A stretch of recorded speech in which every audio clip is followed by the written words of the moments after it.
It's about analysis, things you want every agenda to contain, things you want everyone to be able to do by day 5. What questions?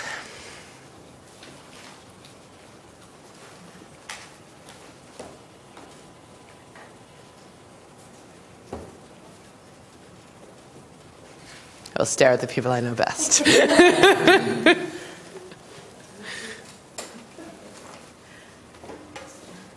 All right.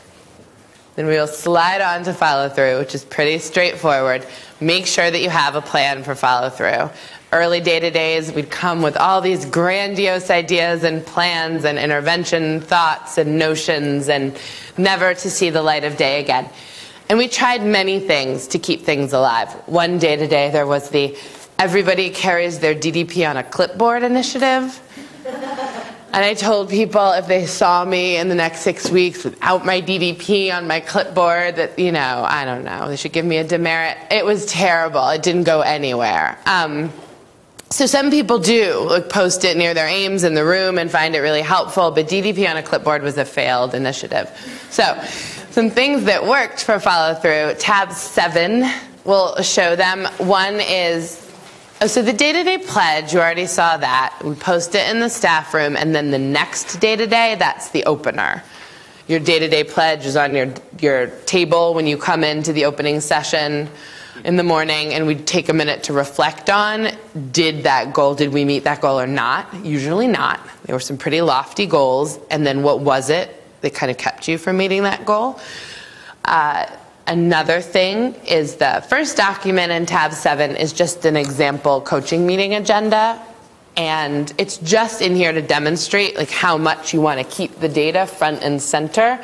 So if it's not the best coaching meeting agenda ever, but if you flip to pages 2 and 3, you'll see that we have listed there, you know, every student that this teacher works with and how their F&P has grown over the course of the year. And some other data around attendance and IAs. This is also where we would put, you know, exit tickets and writing samples and other applicable data.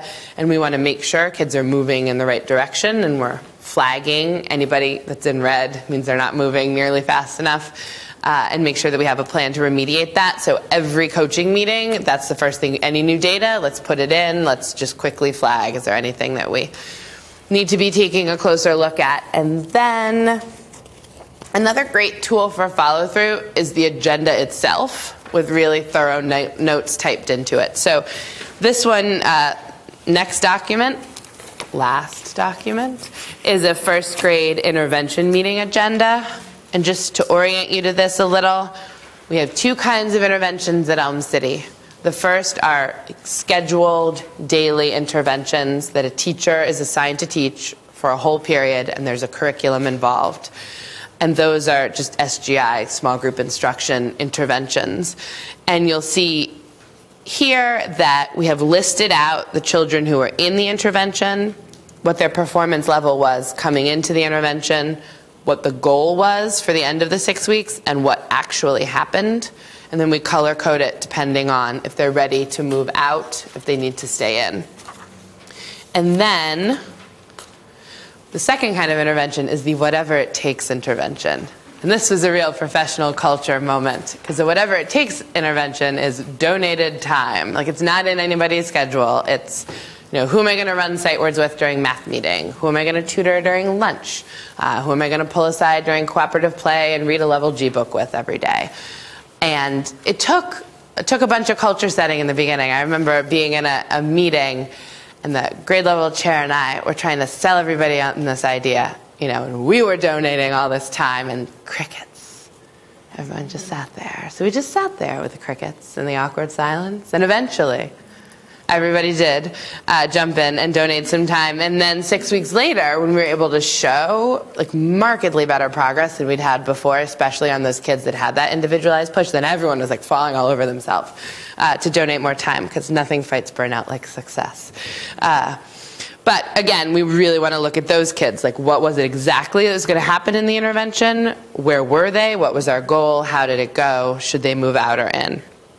And then the next few pages are the interventions that everybody, you know, the kids that we moved in and out of SGI, and the interventions that people signed up for over the 6 weeks.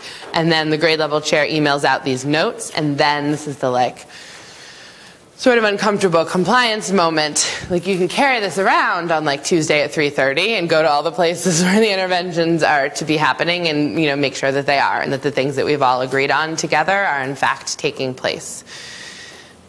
So I guess my main point on follow through is just have systems for it, and if they fail, like DDP on a clipboard, just come up with better ones until they work. So we are not going to take a moment to pause and reflect on follow-through because we do want to close out. But please, if you have any more thoughts or questions, I am setting up Day-to-Day all over again at Bridgeport this year. So I would love any feedback, raise the bars, amazing ideas that you've had. My email address is very self-explanatory. Actually, it's not. It's Catherine Baker. That's true. It's Catherine, and there are so many variant spellings. You'll just have to open the 2 box and see what comes up. But it's been a real pleasure to get to talk about Day-to-Day, and Harris is going to close us out.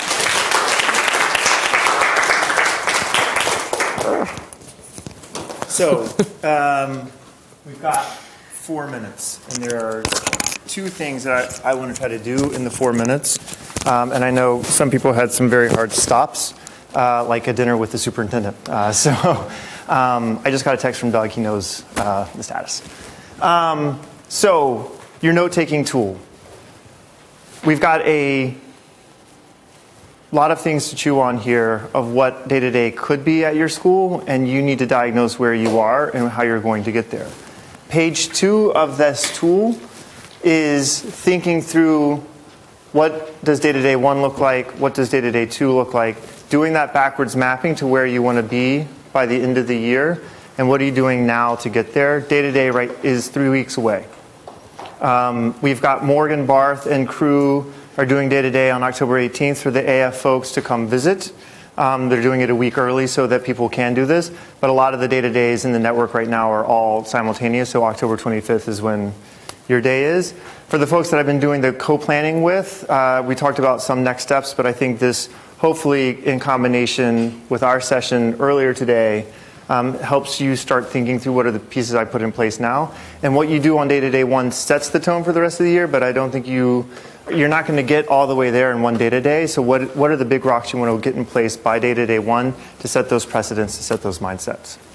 So a couple of tools that you have to finish out the tour on slide 8. And we've been talking about the medical analysis. How are you helping folks identify the big needs? Athena can do a lot of this part, but the diagnosis specific misunderstandings, this is why teachers are teachers. This is what makes them so incredibly valuable, is that they need to interpret the data and come up with those diagnoses to plan the most appropriate instructional response. You're going to see these icons all over Athena this year. We're really trying to help codify that image of what a great data-driven process looks like. Slide 8 has a few sample aims. There are lots of different ways you could structure a grade team meeting, and here are a few different ones you could contemplate. You'll see there's a stapled document, which are, you could also use.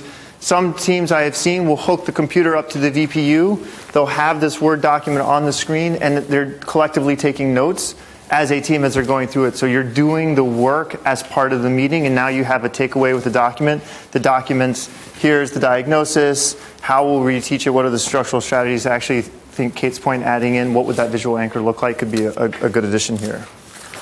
The last thing that I'll share with you is the shared server. And what I put on here, all these materials are electronic on the shared server in addition to other day-to-day resources. So if you want to take and modify any of these documents and materials, this is where it is on the shared server, and you can find it.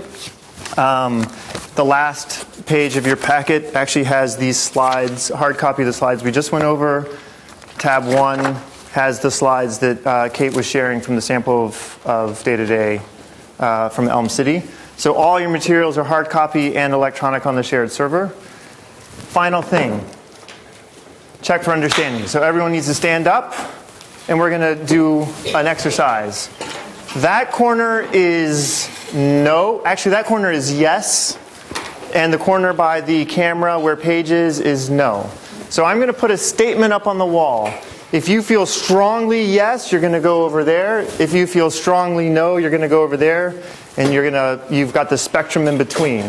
So, Morgan, what are we going to do? Okay. That's yes, that's no. Feel anywhere in between. I got two statements. Statement number one. I have a clear picture of what day-to-day can be at my school. Yes or no?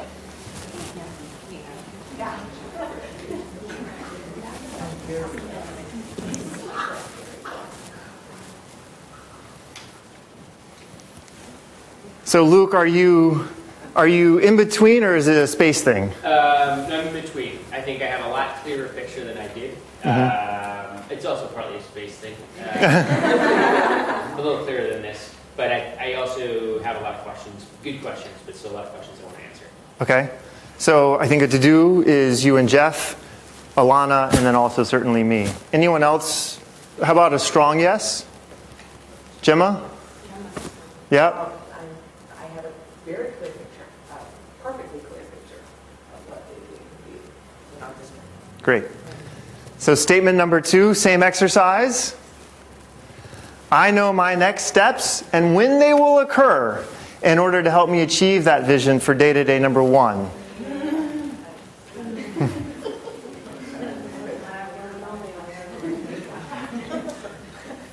I appreciate the honesty.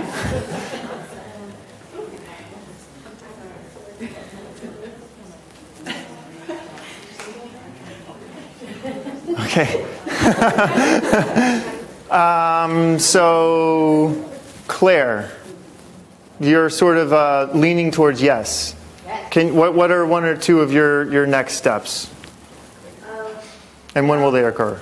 I think that one of my, on my brain is I want to create a calendar for all of the different touch points I have on my team. So grade team meetings, leadership team meetings, coach club meetings, Friday PDs. And so I'm working on kind of hashing that all out for a long period of time. Probably I'm going to work on the first until December at least. And so using all of those times, like when can I plan in advance for the kinds of things that need to happen to prepare for the day. So in that way, hopefully, like it won't take a lot extra out of school time. But when I use like my extended leadership team meetings, the coming times, to have them first of all, build their skills in making PowerPoint slides and putting charts together and stuff like that, then I think I can invest and motivate them. And I'm also going to reach out to content teams for each grade to ask them to be the data leaders for that content area for that grade to spread some even more ownership so that it's not on the grade team leader who's already doing a lot to have to prepare all that stuff too. So that they can be like a first grade writing person, a first grade math person. And I think with my team I can do that. Great.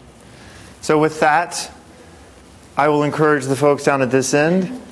Let's work on it, at least just defining the next step and when, so that we can move you that way. Anyway, I really appreciate your time Wednesday evening. Thanks again to Kate.